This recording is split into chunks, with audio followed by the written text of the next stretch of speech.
You are listening to the Enormocast. Hey there. Before we get to the show, I want to remind you guys that Black Diamond Equipment is one of the main sponsors of the Enormocast. And like the Enormocast, Black Diamond knows that the surefire way to keep climbers happy is to give them free shit, which is why they are now sponsoring the Mountain Project iPhone and Android app. Something you formerly had to pay for is now free thanks to Black Diamond. Download this app, download the cliff you're headed to, and you will have all the information you need at your fingertips. And there you have it. The Mountain Project app for iPhone and Android. Used to cost money, now it's free. We gotta get Listen, where are you playing in town? Are you playing here? We're doing the Normo Dome, whatever it is. It's terrific. Oh, It's yeah, a big house. We place, sold that it side out. of town. That's a Very big nice. place. You sold What's it that, out. 20,000 I'll see. seats? You really should. Look, you better get up there before he panics. Those pens are loose. You're very good. I have really enjoyed climbing with you. We'll make it. I don't think so. But we shall continue with style.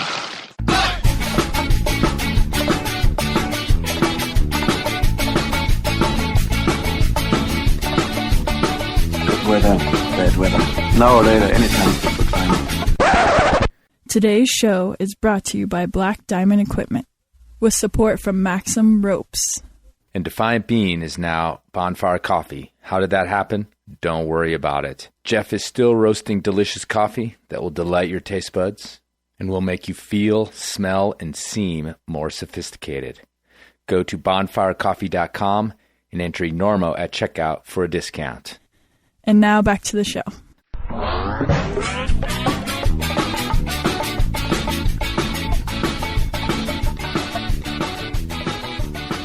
Hello and welcome to the Enormocast. This is your host, Chris Kalous. It is October 1st, about 4:45 in the afternoon. This is episode 65 of the Enormocast, I think. No, 66 of the Enormocast, pretty sure. A conversation with young ice climber Angela Van Wiemeersch. I think that's how you pronounce it. She taught me how to pronounce it, but that was like 2 months ago. But I think that's what I remember. When you see how it's spelled, you'll understand the issue. I think she understands the issue as well. Van Wiemeersch. Yeah. All right then. Anyway, more on that in a minute. Just got back from the new, spent some time out there last week, the New River Gorge, my eastern climbing record. I recorded a live interview at the AAC event in front of an enthusiastic crowd with Kenny Barker and Mikey Williams. Thanks to those guys for showing up. Went pretty well. I thought it was a lot of fun to do. I haven't listened to the recording yet. It was a pretty wonky system, so we'll see what I got. Hopefully something worth putting out in terms of sound quality. But it was on the fly, as usual, in a campground through a very elementary sound system. So we'll see what happens. But I want to thank everybody in the new. Had a great time. Yes, it is the world's best crag. I'll just say that. There's no way to argue with me. I'm the only one talking right now. And that'll make some people happy out there. But I did have a great time. A lot of great hospitality out there. Many doors opened. Many groups of people allowing me to join them and have a very personal and fun experience out there. So hoping to go back real soon. And we'll hear more about that as I put out some of the things I got while I was there. So I really don't have much going on right now. I'm hoping in the next couple months to really focus on doing some new angles and things with the podcast. I don't have anything sort of public happening, which is nice, actually. Hopefully can concentrate on climbing a little bit before it gets too cold and wintry, at least here in Colorado. So with that in mind, let's talk about today's interview. I hooked up with Angela Van Wiemeersch at the Outdoor Retailer Trade Show a couple months ago, and I really didn't know who she was. Nathan Smith over at Liberty Mountain got me in touch with her. He's actually been a great fan of the show, and even though we've never met, we've collaborated a bunch on getting some of these interviews sorted out, which is cool because he's always suggesting folks that I wouldn't have thought of. So he sent me an email with some names on it, and I clicked through and had a look at people, and Angela came up as an interesting angle because she was a figure skater, and I happen to know a little bit about the figure skating world because of some friends, including my friend Lisa Hathaway, who's quite an avid fan of that world. And it's a really interesting world. I mean, Blades of Glory aside, it's something where people and kids grow up in a very intense spotlight sometimes very intense coaches and parents and whatnot. And I just think it's pretty fascinating. And I wanted to see if there were any parallels to climbing. So I got in touch with Angela and she came on the show. What I got was kind of a story about point of entry, about how somebody gets into climbing. I think that's really interesting. We actually don't really talk that much about climbing. It's one of those interviews where we almost kind of never got to it, but talked a little bit about her upbringing, what she was doing before she became a climber, and this kind of long, convoluted path, not just to climbing, but to kind of adventure and sort of expressing herself outwardly, and just kind of a interesting gypsy tale that ended up as an ice climber. She's interesting because she has very little experience as a rock climber. She went straight to ice climbing, which also I think is rather unusual, as it were. I make the mistake in the beginning of calling her a professional climber. She is not that. She's very quick to correct me on that. She has sort of a small bro down sponsorship from Liberty, one of those things where she's, just helping her make the road scene work. But she's certainly not a professional climber, but rather she's just somebody trying to make it all work because she's just in love with climbing right now. So it's also pretty cool because she seems to break a few of the stereotypes or sort of the myths that we have surrounding ice climbing. The way she got into it, the kind of attitude that she takes towards it instead of sort of this hushed reverence for the manliness of it all. This kind of like, it's the angry sport, it's the tough guy sport. She sort of approaches it with the kind of enthusiasm I see from, kids bouldering in the gym, frankly. I mean, it doesn't seem to scare her, or the weight of it all, the implications of the big mountains don't seem to weigh too heavily on the girl. So it's kind of refreshing in that sense too. And maybe might open some eyes to, the possibilities when you hear kind of Angela's path to it. So I hope you enjoy it. Ice climbing gypsy, Angela Van Wiemeersch.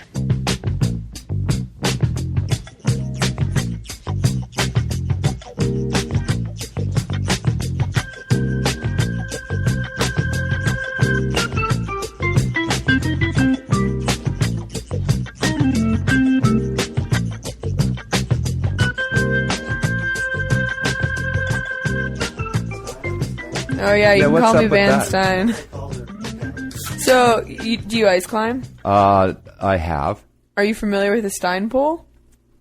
No. So, it's like a move where, on a tap, like a beer tap, you pull down like this. Yeah. You turn your tool upside down, and the actual pick, like, cams underneath. Say there's an undercling right here, like this. You put the pick under there, and you pull down, and it cams, and it's called a Stein pole. Okay. So it's a play on my last name. It's a total joke. But you can call me Van Stein. Van Stein. So is there some translation with Van Wiemeersch? What, for what it means? Yeah. No.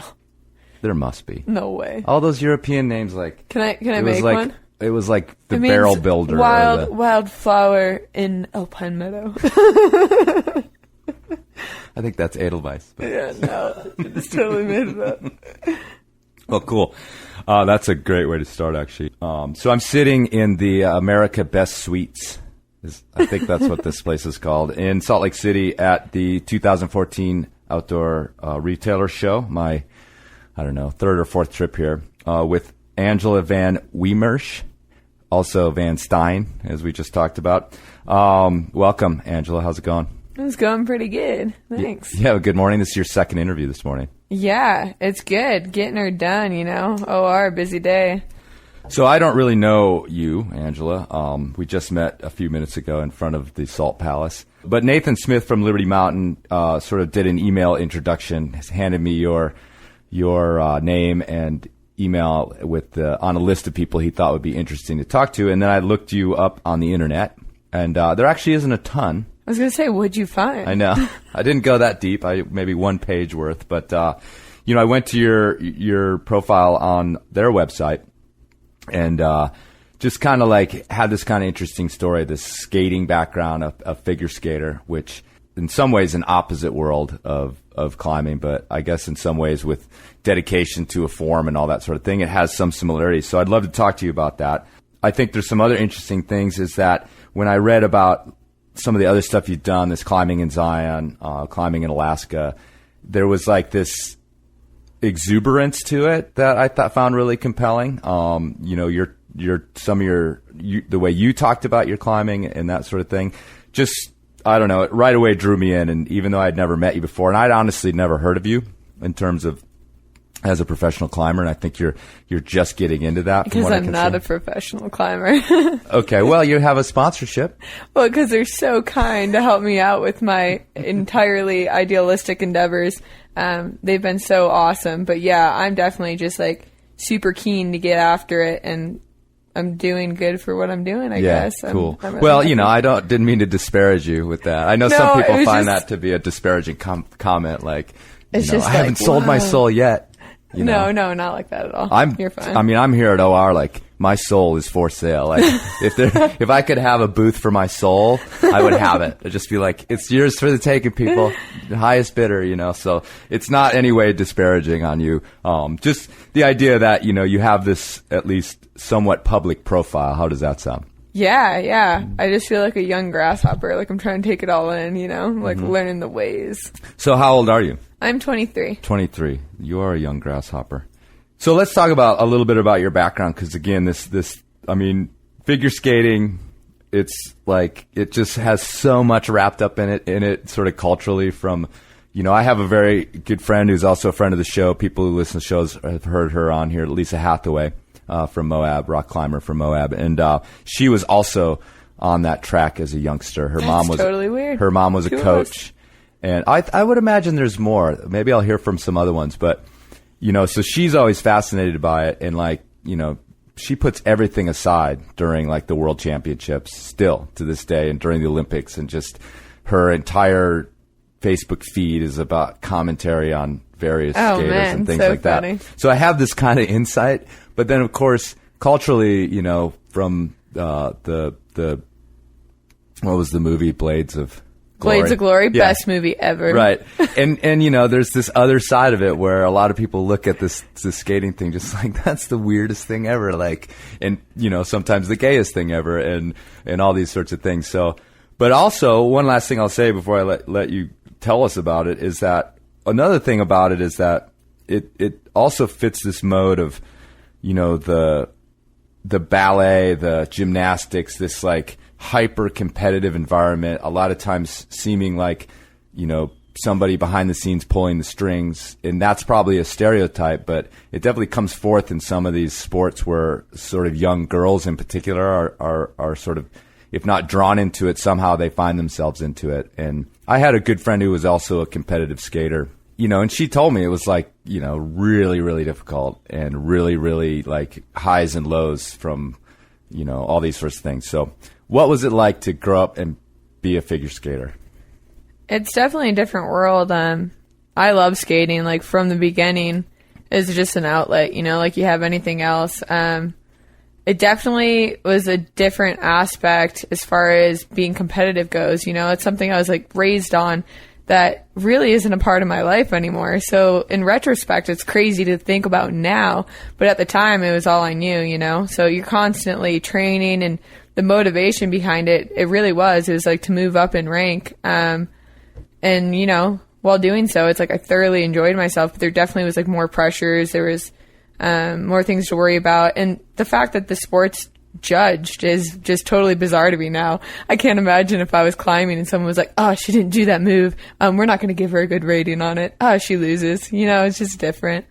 So maybe someday that will come into I some hope of this not. competitive climbing. Oh, no. I don't think so. But I mean, competitive climbing, we could talk about that as an aside, but you're not a competitive ice climber. No. Not yet, anyway. Who knows what'll No. happen, right?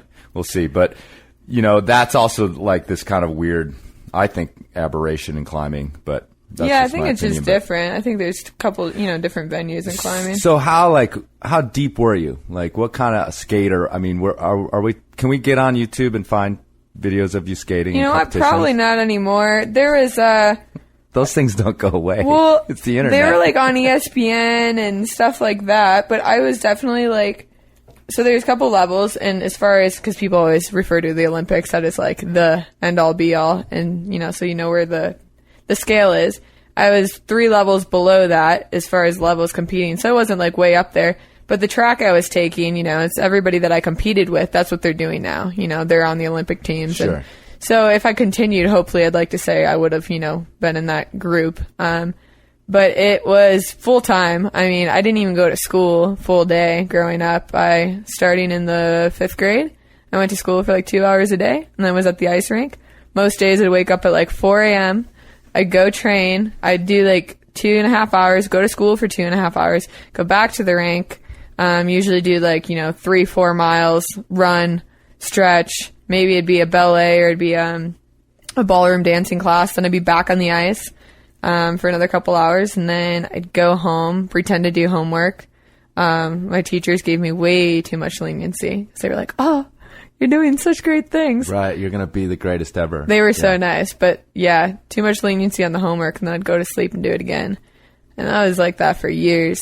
And what was your social life like? Well, you did this through high school, or how long did it last? I did it through like my sophomore year of high school, and actually my last real like full-time year of figure skating, I moved away from home. So age 14 and 15, I lived in Washington, D.C. to train. And I had been out like, I guess once, kind of for a different deal, but at the Olympic Training Center in Colorado. And so it's just these like training venues where, aspiring athletes would meet, and I was looking for partners. So I teamed up with a partner.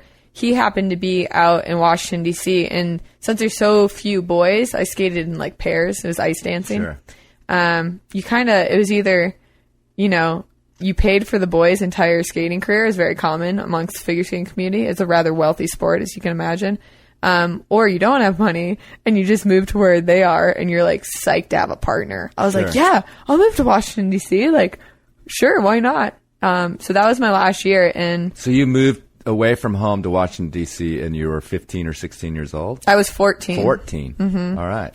Yeah, my parents they were like, what? I cannot believe we're letting her do this. They were really supportive though. And well, but you go into a structured environment there too. I don't know. Oh, It was structured, but I think I like ran with the freedom a little too much. It was definitely like you're 14, 15, you get your own little personality. You think you know what you're doing. Like, sure. I had all sorts of opinions on the world, and I don't know. I had a lot of fun with it. It was a great, great, great year. And then it just financially got to be unbearable. My parents did like everything they could to support it. Sure. But my Coney Island waitressing job, Greasy Spoon restaurant, and coaching on the side didn't really cut it. So that was kind of that. Uh-huh. But I'm glad. It's crazy. I can't imagine if I was still figure skating what I would have not seen, Right. It would have been like a different rewarding experience in life, but I've seen so much I would have never seen. I would have still been in an ice arena. Like, I think I spent like a third of my existence in an ice arena. Sounds like it. I mean, it If I sounds had like to it might add have up been the more hours. than that. Yeah. And more than that in terms of your waking existence, if you take sleeping out of the mix. Oh, totally. Which you probably didn't sleep that much. No, I don't know how I did it. In Right. retrospect, I'm like, oh my gosh. The reserves that kids have, or some kids have, in terms of pushing themselves. The last interview that I posted was with Angie Payne, and she talked a lot about this like perfection mode that she was on and not sleeping, and it's just incredible. But a lot of times, I mean, I don't know where you ended up, but a lot of times people break down eventually, and it sounds like maybe you moved out of it before that happened. Well, I definitely... Or maybe it never would have happened. Who knows? I just think it was like easy for me not to reach that mode because there was an alternative reason for my ending my career. You know what I mean? It was like it was easy to scapegoat money. Right. I don't know if I would have broke. I don't know if I would have done great and never looked back. Who knows? But at the time I was like, oh, money's ruining the world. I hate money. But it was what it was, and I just moved on, So let's talk about that. We'll move away from skating. So you're back. I mean, this happened when you were 16 or so? Like you were kind of moved out of it? 16. Was there like a hangover? I mean, did your life like suddenly come? I mean, what happened? Like all of a sudden you're just a normal person. Like, well, it was the most bizarre thing ever because nobody at school knew me. I was like that figure skating girl. So all of a sudden I'm like in this circle of people who I really haven't grown up with. I'm, trying to get infiltrated in it all, but it was just totally bizarre. I basically moved from that into like being super passionate about sewing and fashion and making clothes So I really didn't have to integrate because I went from like one hermit thing to the next. I got fully obsessed with sewing, and I spent the next like 3 years, last 2 years of high school and first 2 years of university. So I guess 4 years pursuing that fully. So I put out like a few little lines, you know, like amateur little clothing lines and stuff. Where did you go to school? I went to university. Anyway, to university in Detroit. Okay. It's called College for Creative Studies. Gotcha. It's an art university in downtown. All right, so All over the place. What are you gonna do? it's totally awesome. So you're like obsessed with this now. I mean, I guess we're sort of seeing a pattern, if you will. You're actually producing clothes, putting out lines. What does that involve? Well, you just when like you come up with like a collection, you know, and then you get your cute little friends that are all skinny and tall to walk down a runway and show off your clothes. Right, as part of your education. I mean, as part of your degree. Kind of. It was more independent, and like I started it early on just to like, you know, try to well, because I had my eye on some really prestigious fashion schools, and you know, I was applying to them, so I wanted some good portfolio, and yeah, it was cool. It was fun. It was a lot of fun. I'm still really like, I geek out. You should see when I'm on climbing trips. My notebooks are just filled with dresses. It's kind of funny. Nice. It's really fun still. Do you still fit in any of your skating costumes? Because those are great no, climbing those are outfits. so small, but I should totally wear one. I think I'm going to have to bust one out. Yeah, you're probably buffed up a little bit from those days if you're climbing all the time. But they're just so cool. You should see all the rhinestones. I can imagine. I saw Blades of Glory as well. Cruising along. This is a climbing podcast. What, you guys don't want to hear about figure skating? No, actually more about the fashion. No, so, all right, so what happened? Now you're kind of a dirtbag trying to pursue, if not professional, at least a full-time climbing life. So how did this girl who's a skater, obsessive-ish fashionista, end up living outside of Salt Lake City and just planning climbing trips all the time? It was kind of perfect. I've been so thankful that money's been an issue in my life, because I think if I had like all the money in the world, I wouldn't be on the path I'm on. So with university, it was another thing. Well, I was going to ask you that, like, if you were going to this, what sounds like a private university. Yeah, definitely. That couldn't have been. Yeah, the scholarship was not sufficient. Right. As nice as they were, right. Didn't cover it. So when I got turned down for another student loan, I really didn't know what to do. I was like, oh my gosh, what do you mean? I can't just get free money from the bank? Like, right. I don't have, and I was still working 3 jobs, but that only pays for like your rent and your food and, you know, like a couple classes. So I decided I needed a couple weeks to just not think about it, you know, and I started taking classes at community college and transferring credits and taking a few classes at the university, trying to make it, you know, affordable. But, more or less what happened is I knew I wasn't happy doing what I was doing. I wasn't going to the school I wanted to go to. And I was working too much, and I just felt like I wasn't pursuing it to the fullest like I had been before.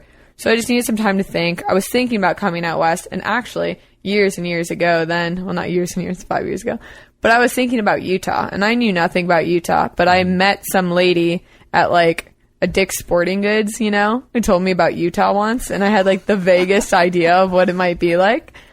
Can I interrupt for a second? At this point, had you ever climbed yet? Oh, no. Okay. Oh, wait. Once at an amusement park when I was 8 on a plastic wall. All right, cool. That might have lasted. All right, anyway, so you met this woman, told you about Utah. She told me about Utah. She was saying how beautiful it was. She told me about the awesome Mormon population. She told me all about everything, you know. And it didn't really hit me. It's just kind of like back burner.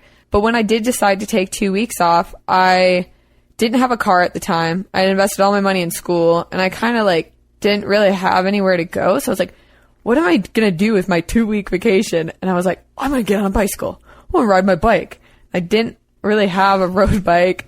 I don't know. It all seemed crazy, but it all materialized in like a week. Right. So this really kind kid, Blake Bedeau, who grew up with my cousin, he was like the local bike guy, you know, and he got all psyched, and nobody else I knew was psyched on this idea except for Blake. Blake and I barely know each other. We know each other in passing, but my cousin said, go talk to Blake. And Blake was like, okay, this is what you're going to need to get. You're going to need to get this. We'll get you new tires. We'll do this. We'll do that. And next thing you know, the local bike shop, the Hub of Detroit, had fully outfitted me with like a pieced together bike, all from scrap parts. And Blake could make sure I had the right tires, to be durable over like the passes and stuff and dirt roads, but smooth enough I could make good time on, road travel. And then next thing I know, like Blake's sending me off on my first 100 miles and like we're crossing the border to Canada and he's like waving goodbye and I'm off and I am just like in Ontario in the cornfields, like totally confused. Like, what am I doing? You should have seen my bike setup. It was so awesome. I had those boxes that you put kitty litter in, like the kitty litter boxes. You see the big plastic tubs? Oh, yeah. We just like bolted them to a bike rack. And then everything else that couldn't fit in those tubs, we just put on with popped bike tubes, just wrapped them around. And so what was the plan? So the plan was to go to Maine. How many miles was it to Maine? Oh, man, jogging my memory now. I mean, about... Close to 1,000, right, I think. It's a long ways. Like up and around the lakes and above them? Yeah, so the course was out of Detroit, across into Ontario. You actually follow the lake across Ontario into Buffalo, New York. And then I was going to go diagonally through New York because I wanted to go through the Adirondacks. Mm-hmm. The Adirondacks were somewhere that I frequented as a figure skater up in Lake Placid at the Olympic Training Center there. Of course. And so I was just like, oh man, I got to get back to New York. Like, I just love it, upstate New York. So I went through there, went through Vermont, across Maine, and eventually I found myself in Portland. And this is where like my course of life changed. So like, I was having an amazing time. People were like giving me food and giving me hugs and pulling over on the side of the road being like, call your mom, we love you. It was, just a totally fun trip. It was my first time really camping outside, let alone doing anything by myself. I definitely, it was new. It was a lot of learning experience. But so I didn't really budget it that well since it was last minute, as you can imagine. So I kind of ran out of money by the time I hit Maine. And no, I really ran out of money. And I was running out of food. I was living on tuna and like power bars. It's gross. And I had gotten woken up that morning by a cop who was like threatening to like take away my bike because I was like sleeping on private property. And I was like, are you serious? I'm like sleeping on the side of the road. Give me a break. Right. So I was kind of distraught. I rolled into Portland, Maine. And I was like, oh man, where am I going to sleep? Maybe I can like go to the library, get on like Google Earth. Well, I had a cell phone, but I didn't use it. Said it was broken. I told everyone I broke my phone. I didn't break my phone. But anyways, so this was before iPhones though. So I'm like going to the library. I'm going to go look at Google Earth. And I see all these like hippie guitar playing, harmonica playing, dancing, awesome kids sitting outside of the library. And being from Detroit, there's not like a huge population of like, I don't know, alternative living as far as where I grew up. I grew up a little bit in the burbs. There's more downtown now, but that was like new for me. So I was like, wow, who are these interesting people, And so anyways, I go up to them and I'm like, do you guys know of a place I might be able to crash out? Like got woken up by the cops and they all start going off. Cops, oh man. Right. They're like, I know this really cool place under a train bridge, or you can sleep by the railroad tracks. And I was like, no. That I'm like, doesn't sound that great. Yeah. Oh God, please don't make me do that. Like, do you know anywhere else? And they insist that I go to this hippie commune, and that's literally what they called it. And I was like, a hippie commune? They're like, yeah, just take this road, knock on their door. And I was like, I am not doing that. Well, I ended up doing it. They ended up opening their door and giving me hugs and free food and free place to stay and just being like the most wonderful folk ever.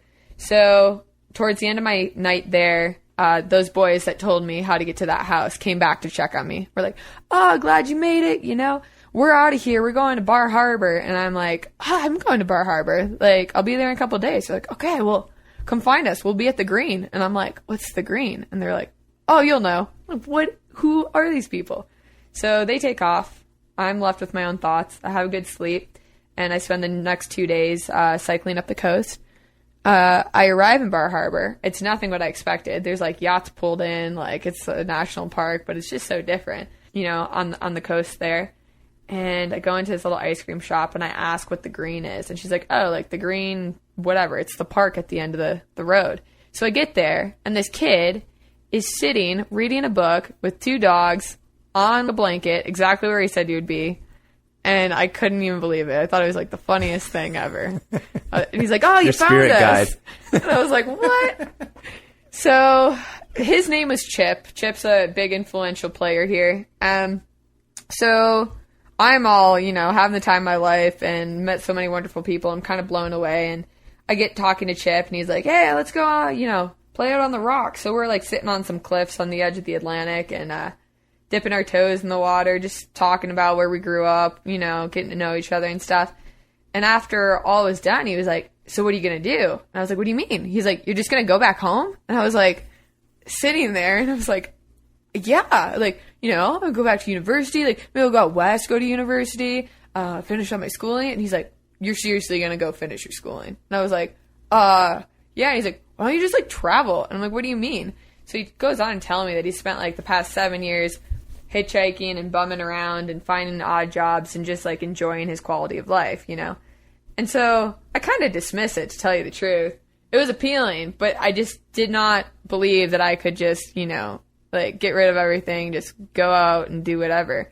So I, had a good night. We had a big bonfire, made a bunch of food, and I told him I was taking off. I didn't want to stop cycling, but I had reached my destination, so I decided that night I was going to go to Nova Scotia.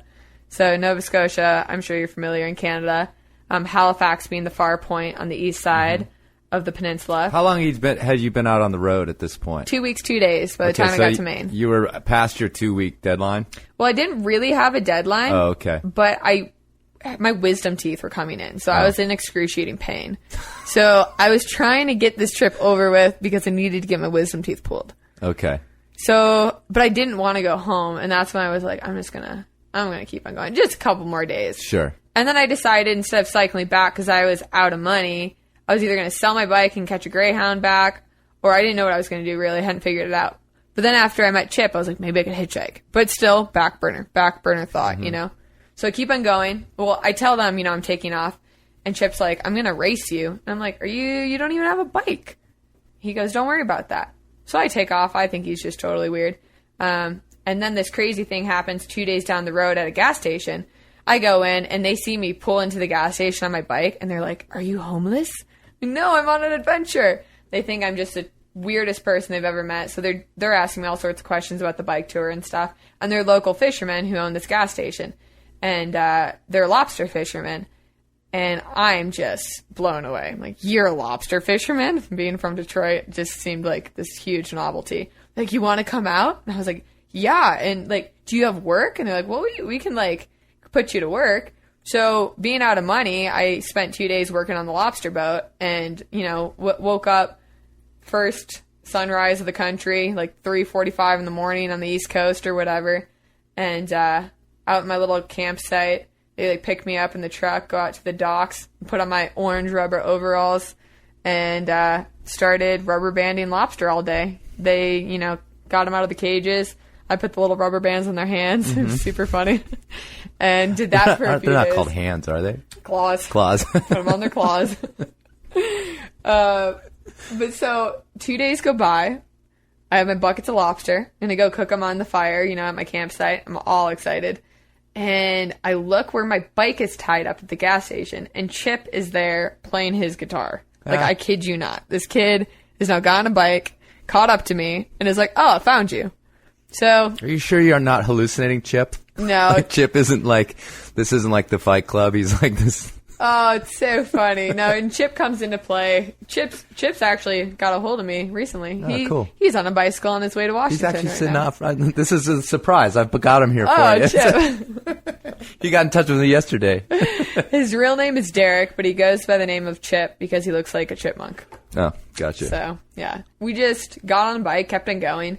And by the time we got to Nova Scotia, my wisdom teeth hurt. We wanted to do other stuff, and I realized, okay, I'm satisfied. I've made it to Nova Scotia on a bike, but the last stretch to the absolute far side of the island, I was like, whatever, I'm on an adventure. I don't need to be on my bike. So then we did like a series of things. We hitchhiked, we rode buses, we got in the back of cars with bikes. I mean, we did all sorts of stuff.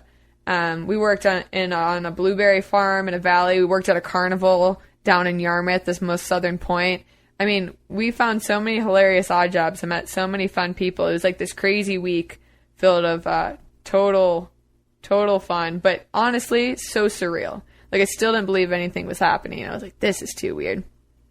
Got to Halifax, our final destination, and Chip and I kind of like, said our goodbyes, and I decided I needed to go home.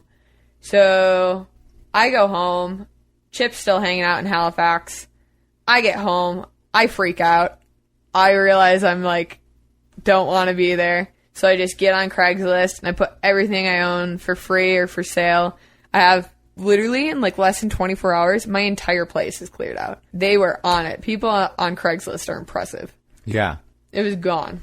So what kind of sort of social, I mean, what were your friends like in Detroit? I mean, were these people now like looking at you like you'd lost your mind, or? Oh yeah. Well, my poor parents, as sweet as they are. I was also wondering what they thought of this like ramble across Canada. When I left, my poor parents were like both in tears because my You're mom. never coming back. You're going to get chopped up under a bridge. My mom's a nurse and my dad's an engineer. So my dad's looking at the statistics of a girl on a bicycle on the side of the road. My mom's looking at the pure accident she's seen. And what come to the emergency room. Oh, no. So they were distraught over it. When I came back, it was kind of cool. They didn't even realize they could be so proud. Oh, and cool. They were like really happy for me, but they were just so happy I was back. They're like, fine, she got it out of her system. It's over. Right. And then it wasn't over. All right. So you sold all your shit. Yep. We do have to eventually get to climbing. I know I've rambled. No, that's fine. We'll just the last. It doesn't matter as long as we say something about climbing in the last like minute of the show that it's a climbing podcast. So. Well, the point of everything coming together is like, don't let me stop you. It's just life, you know. It gets in the way. Well, this again, talking about this interview I just did with Angie. She's a Midwest girl, came from Cincinnati. And she talks about being on this track, this like track of success, and not finding herself very satisfied either. Only it happened to her slowly over time, and it sounds like you sort of just kind of like shook it off all of a sudden and said, "Wait a minute, this isn't really what I need to be doing."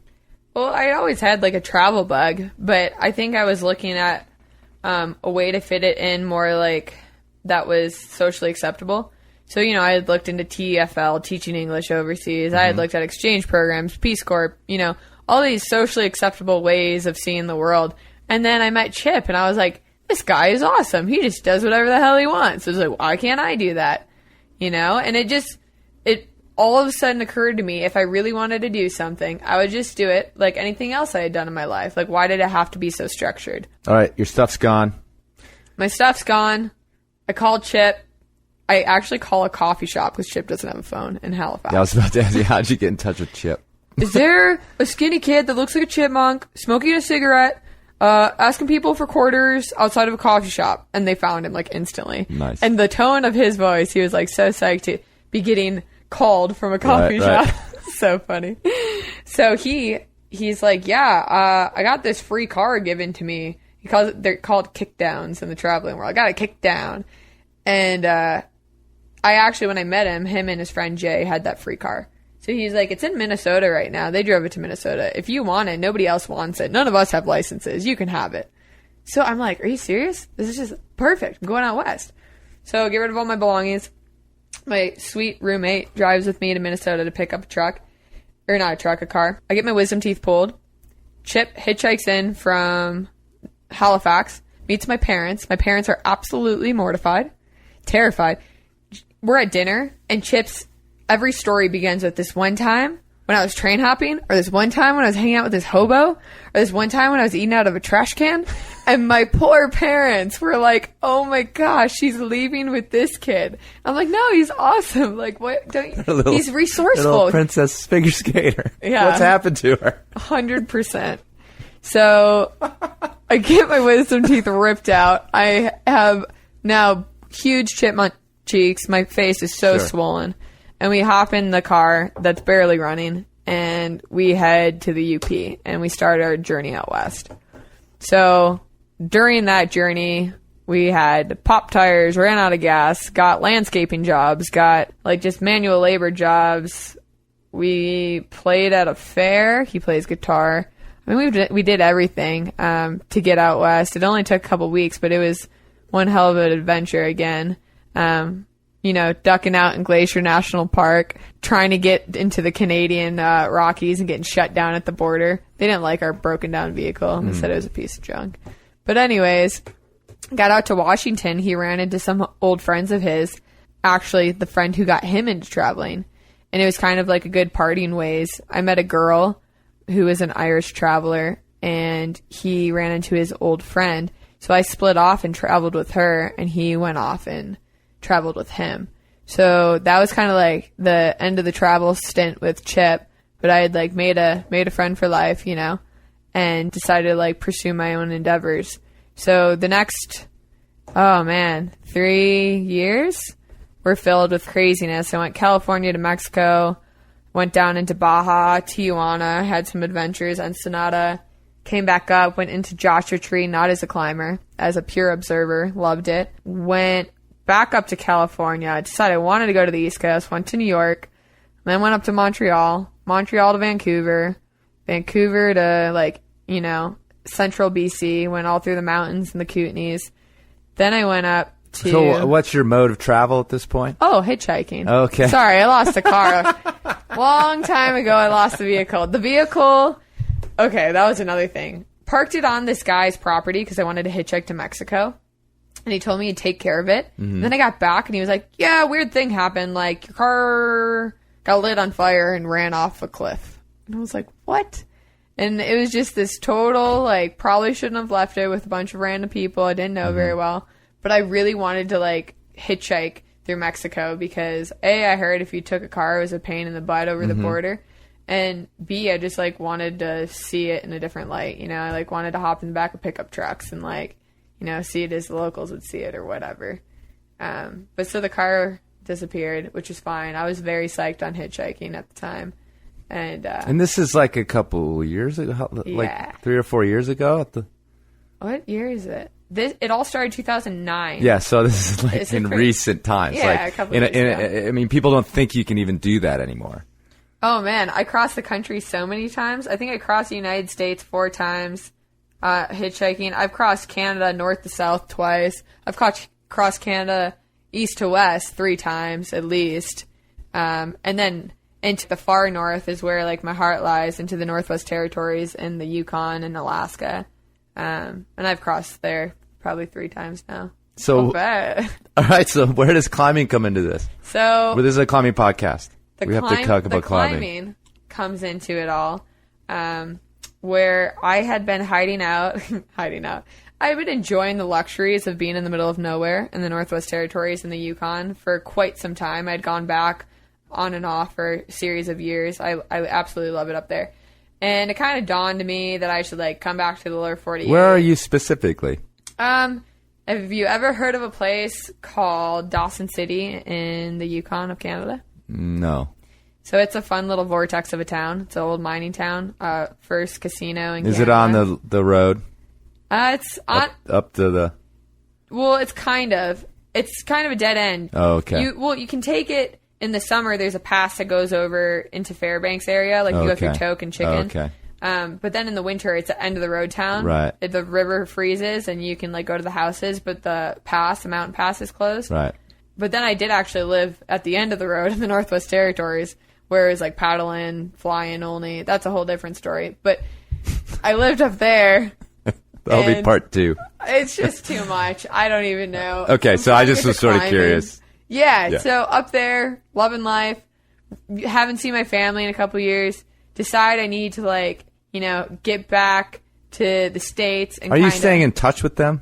Oh, of course. Okay, good. Yeah, I know. Because I was just like, God damn, you're like no, ruining your mom. My folks knew everything. Okay, good. And at first they were really skeptical, and then they were just really psyched to hear from me all the time. Cool. And they'd always ask me like what I was up to. And I have 2 incredible little brothers that as they're and an older brother, but my little brothers, as they're growing up, they're hearing all these stories, and it was like hilarious. They go to school and like do little reports like, my sister is dog mushing in the Yukon. Right. And I don't know, just weird stuff.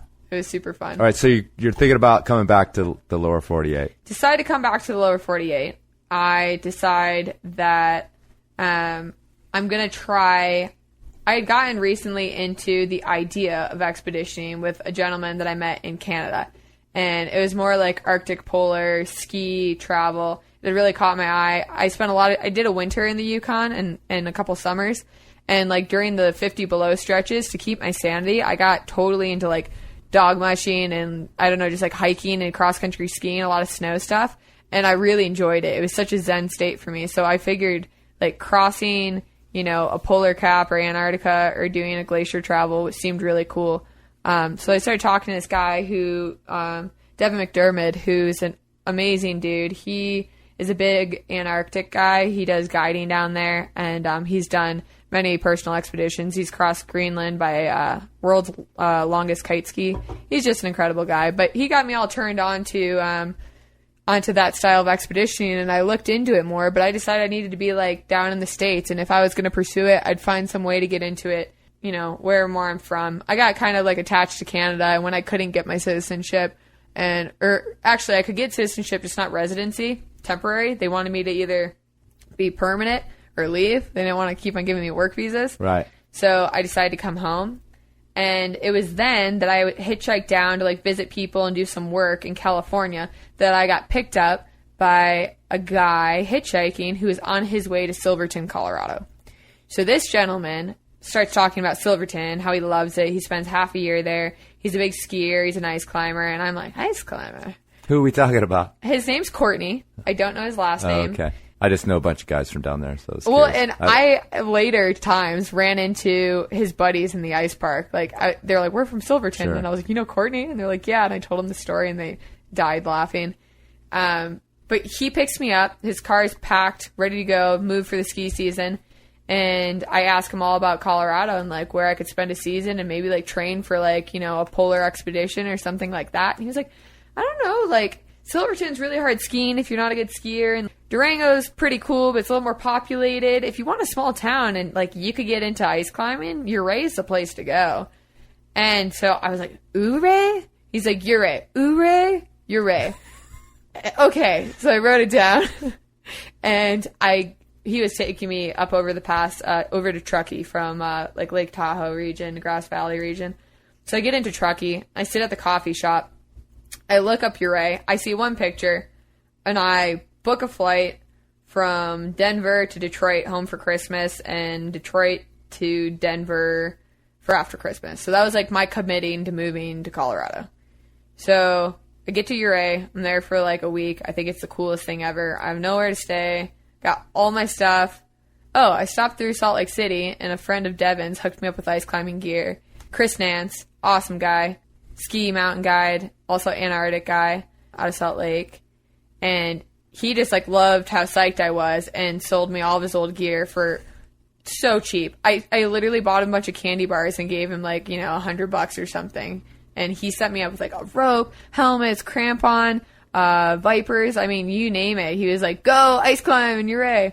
So I got to Uray. I met like the local climbers, you know, some of the hometown boys, and they gave me a place to crash at, and there I started to like mess around in the ice park, you know, got my first couple of days in, and I just thought it was the hardest thing ever. My knees were so bruised, so black. It was, oh my gosh, I was limping around my first week. My first week in Colorado was the first week of the Uray Ice Fest, or the first week of January, which was the Uray Ice Fest. So I'm kicking and swinging on the kiddie wall because I couldn't find a climbing partner for the day. And this guy comes up to me and he's like, what are you doing?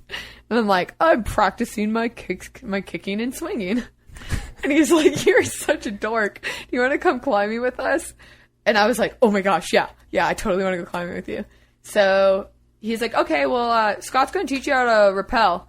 And I was like, or no, he didn't say teach you how to rappel. He said, we're going to rappel in. And I was like, what's rappelling? And he was like, oh no. And he's like, Scott, teach her how to rappel. And I was like, oh gosh.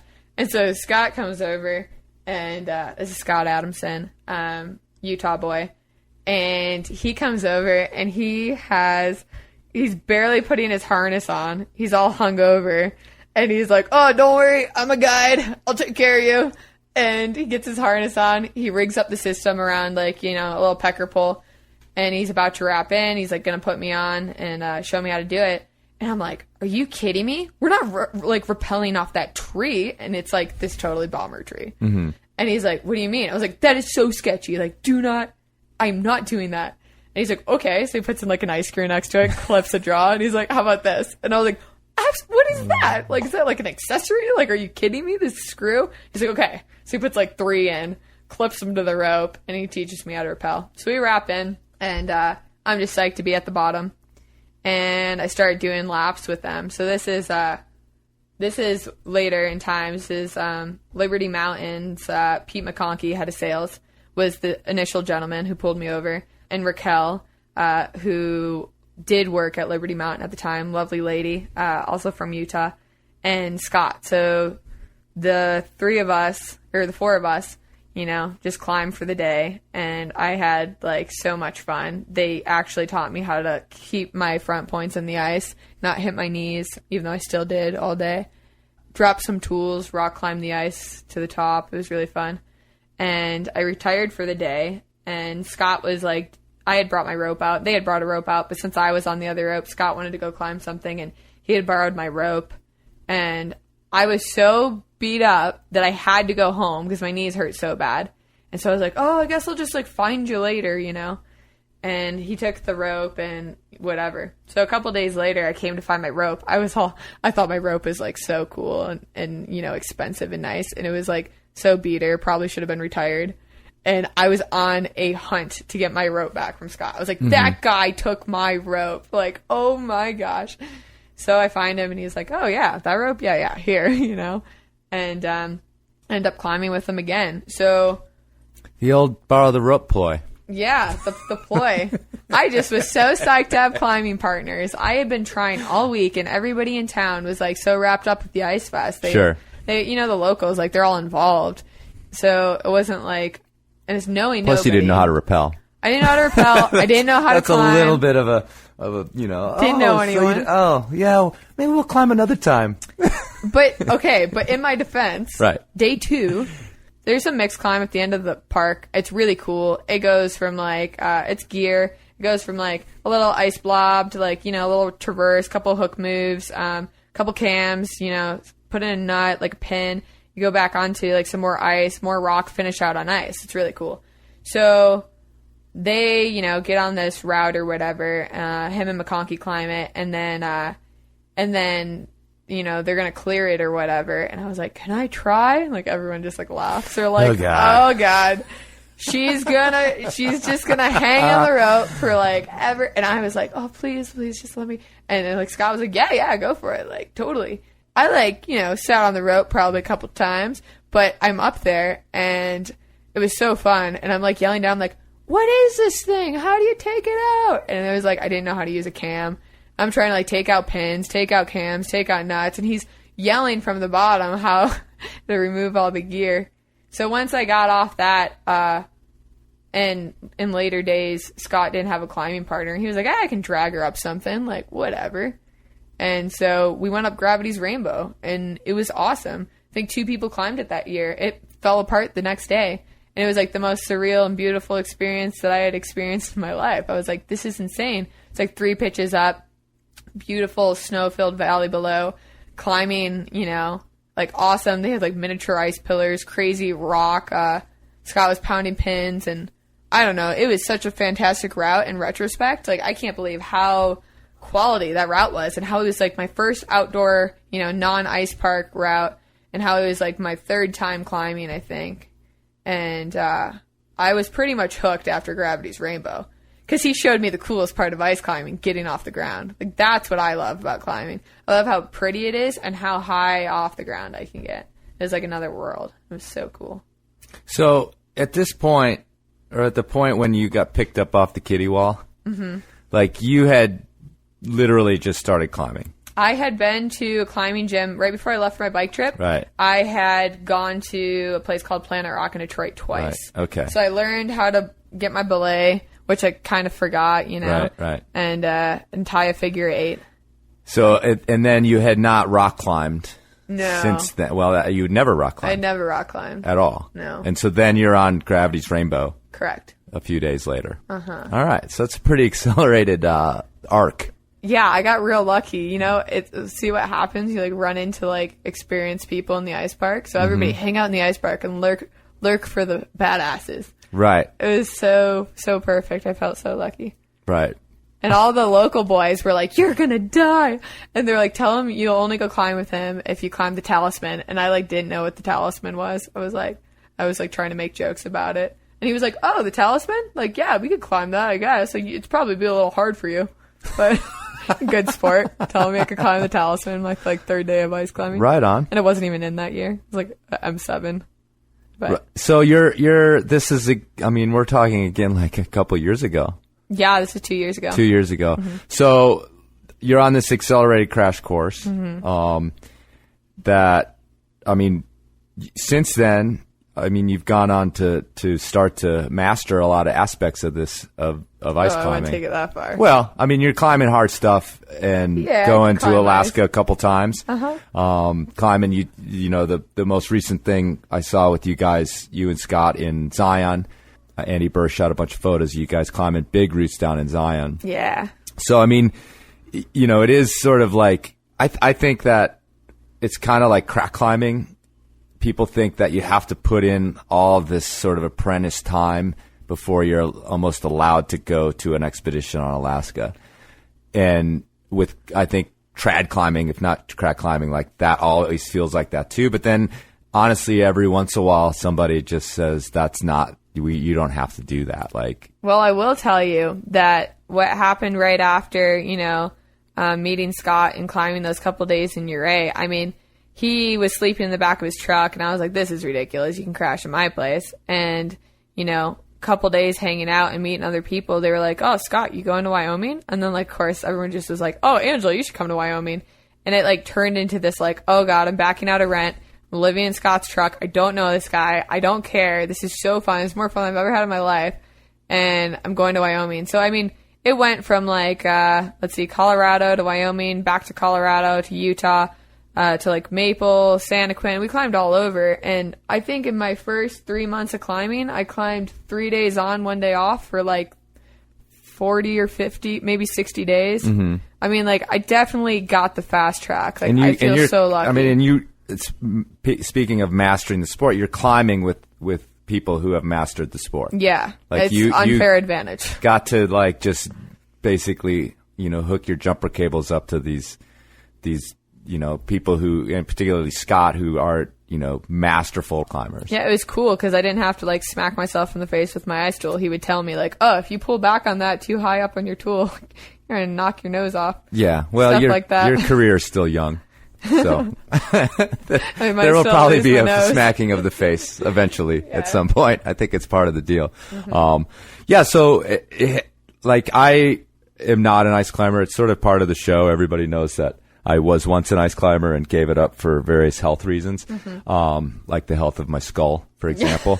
And so, that's a good one. So I am a rock climber. So does rock climbing fit into your life at any point? Or are you so just hard. this pure Do you know how hard rock climbing is? It's so hard. So my first season trying to rock climb. Well, I take it back. I was down in Zion last year and I learned how to crack climb last fall. Unfortunately, I ended up throwing my back out in Indian Creek, so I had a very short-lived season. I think it lasted a whole month and a half of climbing before I threw my back out, but I fell in love with Zion and Indian Creek. I couldn't get enough of that, and then that's the extent of my rock climbing. So this is my first season on sport climbing. Oh my gosh, American Fork is the hardest thing ever. I love it, but I am taking whippers and I am learning, and it is hard for me, but it's really enjoyable. It's just different. So very different for me. I don't have a jug to hold on to all the time. Well, I was just, while you were talking about it, I was thinking about it because it's sort of rare. Most people specialize in one thing, but they've usually have a wider background in terms of having rock climbed, often first. That's usually more common than just going straight to ice climbing. Mm-hmm. But when you were just saying that, I was thinking about physiology of finger strength and things. It's not like you can really cut a corner to that. It seems like there has to be a little bit of time. Blow a tendon if I try to. Yeah, and at least spend a little bit of time, sort of on just how strong your fingers are. Well, and the movement, it's so dynamic, and it. People always are like, "Oh, you'd be good. You're a figure skater." It's so different.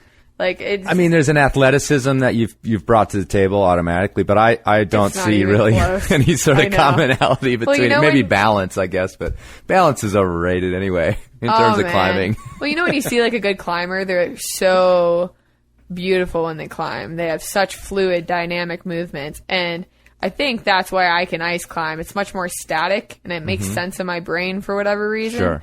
So it's like just been like good for me, but I think that's why the transition to rock has been so hard. I'm like, what do you mean? You can't just like walk off and do a move? And it's like, nope, you can't do that move unless you do this, this, and that, and shift your weight and turn in your hip and blah, blah, Right. So it's. I mean, mixed climbing asks you to do those things to a certain extent. Yeah, but you still got jugs. You got the jugs.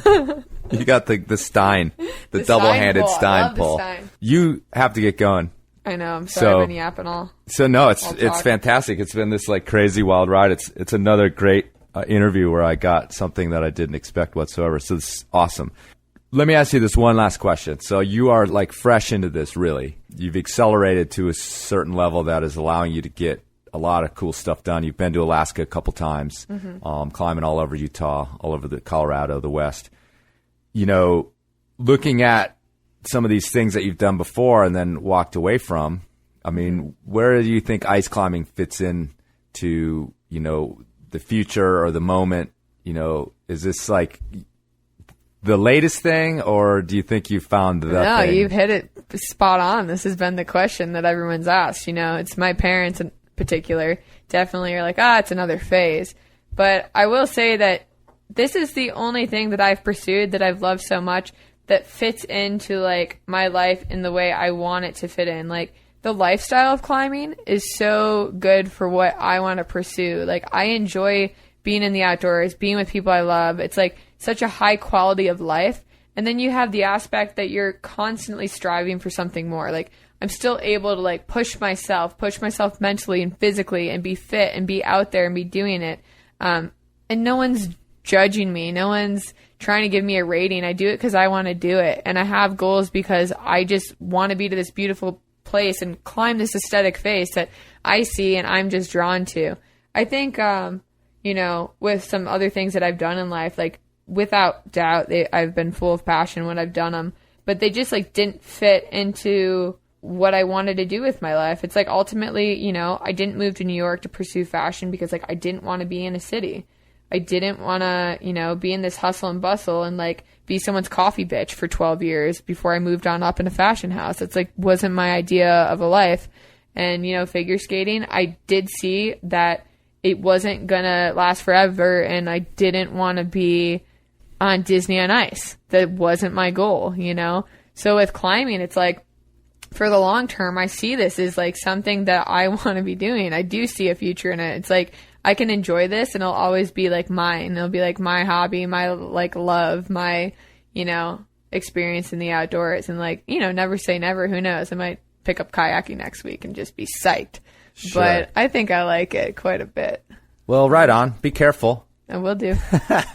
And thanks a lot for sitting down. It was an awesome story. And, is there a place that people do you do any sort of blogging type thing? Are you any good at that, or is it? Oof, so bad, but I have gotten on the Instagram. Okay. You could find me on Instagram. What is it? Is Angela Van Stein, isn't it? Angela, Angela _VAN_ Stein. Okay, Stein. All right, well, that's the funnest of all social media, I think. Instagram. You just pretty pictures scrolling down. Totally. It's like, oh man, what did they? Oh, they're in Chamonix. Oh, they're so lucky. Right. Cool. Well, thanks for sitting down. I really appreciate it and telling your story. Yeah, thank you.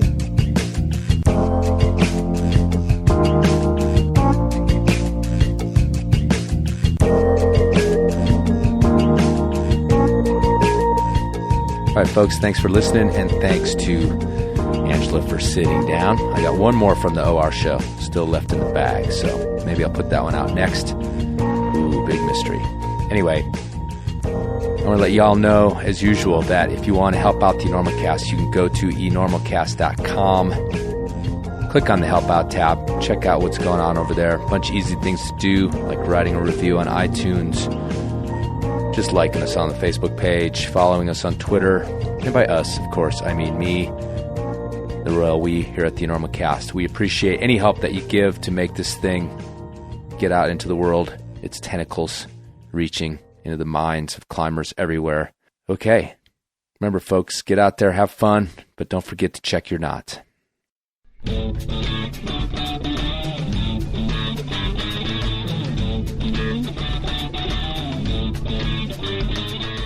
So, what's that one with the horse?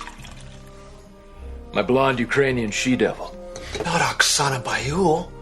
At 16, she won the gold, turned pro, and was named one of Barbara Walters' most fascinating persons of 1994. But don't let her fool you. She's as cold as the ice she skates on. She's like dry ice. Wait, she's colder than that. What's colder than dry ice? I don't know. I'll tell you what is. Oksana.